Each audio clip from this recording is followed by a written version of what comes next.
Annyeonghaseyo 여러분. Good day mga lods. Ngayon naman, ating alamin ang mula at saka hanggang sa Korean. Ito po siya. 에서, 부터, 가지. Yan po siya mga lodi. Ang eso at saka buto, ang ibig sabihin niyan ay from, mula, in Tagalog. Ngayon nga lang, ang pagkakaiba nilang dalawa ay itong eso ay more on ginagamit siya sa location. At itong buto naman, more on time. Okay? Ito namang kaji, ito ay to or until, hanggang sa Tagalog. Ang eso, buto, kaji ay ginagamit pagkatapos ng noun, mga lodi. Okay? For example, from Philippines. Okay? Filipineso or from Philippines. Filipineso. Okay? Or Philippine-buto. Starting from Philippines. Same lang po siya mga lodi. From. Okay? Filipineso. From Philippines. Philippine-buto. Starting from Philippines. Okay? Ito naman. Example number 2. From now. Mula ngayon. Simula ngayon. Ang Korean yan mga lods ay 지금부터. Okay? Hindi siya pwedeng 지금에서. Mali po siya mga lodi. Bakit? Ang eso ay more on location. Ginagamit siya. More on locations. Okay? From now. Time siya, di ba? Mga lodi. So, ang dapat natin gamitin sa mula ngayon o from now ay 지금부터. Yan po ay tama, mga lodi. Example number 3. From or since yesterday.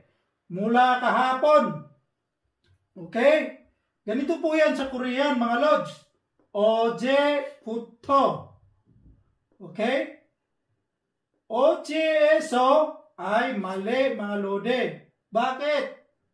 Ang eso again ay more on gamit sa location mga lodi. Okay?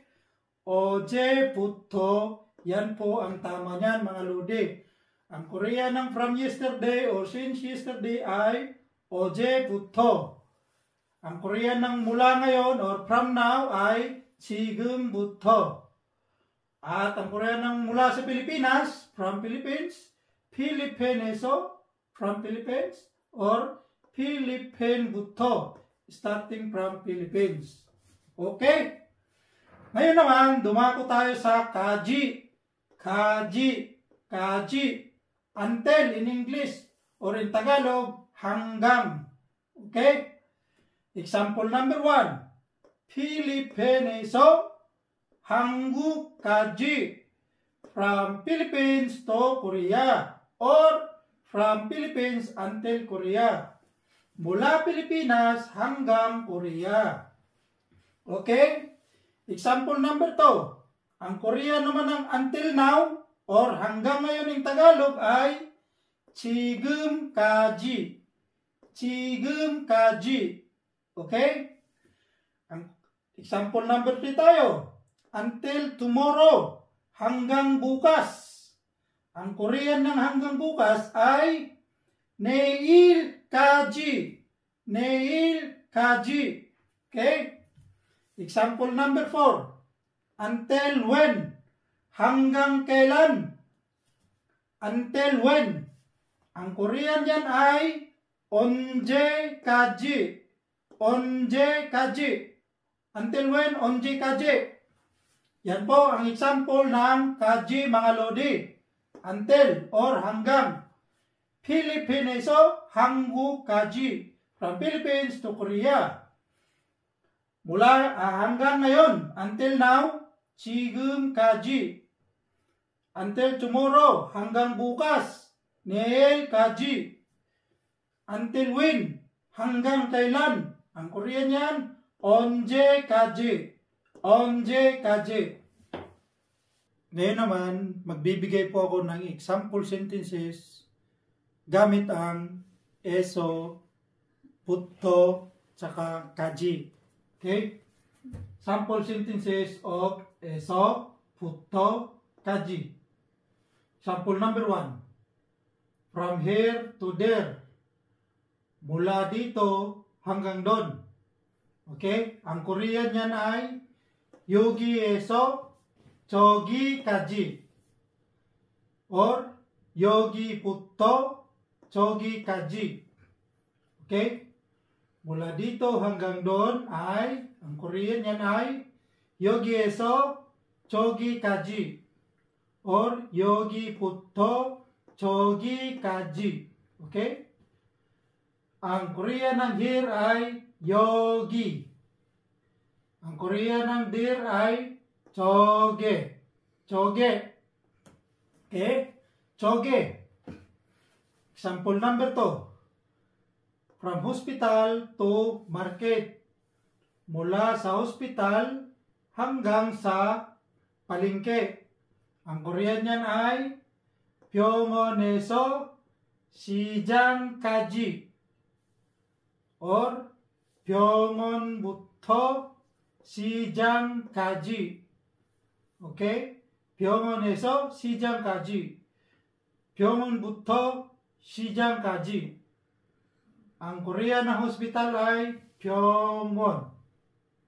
Ang Korean ng market ay 시장. Okay? Example number 3. From head to toe. Mula ulo hanggang paa. Okay?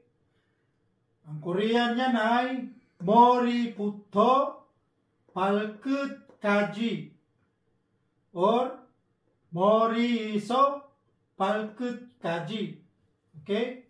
Mula ulo hanggang paa. Okay?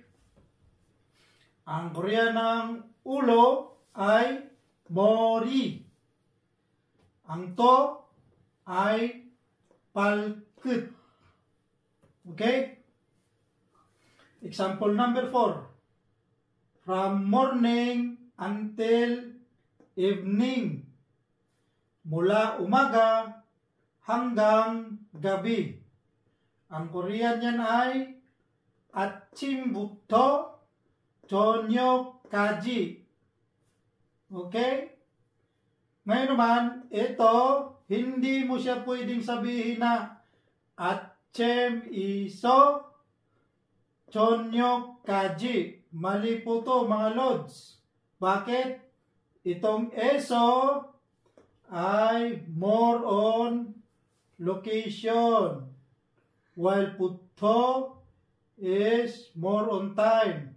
Dahil sa related siya sa time yung pinag-uusapan natin, ang tamang sagot ng, ang tamang Korea ng from morning until evening ay 아침부터 저녁까지.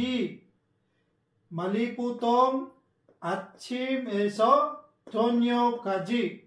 Mali po to mga lodi. Ito po yung tama. 아침부터 저녁까지. Okay? From morning until evening. Mula umaga hanggang gabi. Ang Korea ng morning, umaga ay 아침. Ang gabi or evening ay 저녁. 저녁.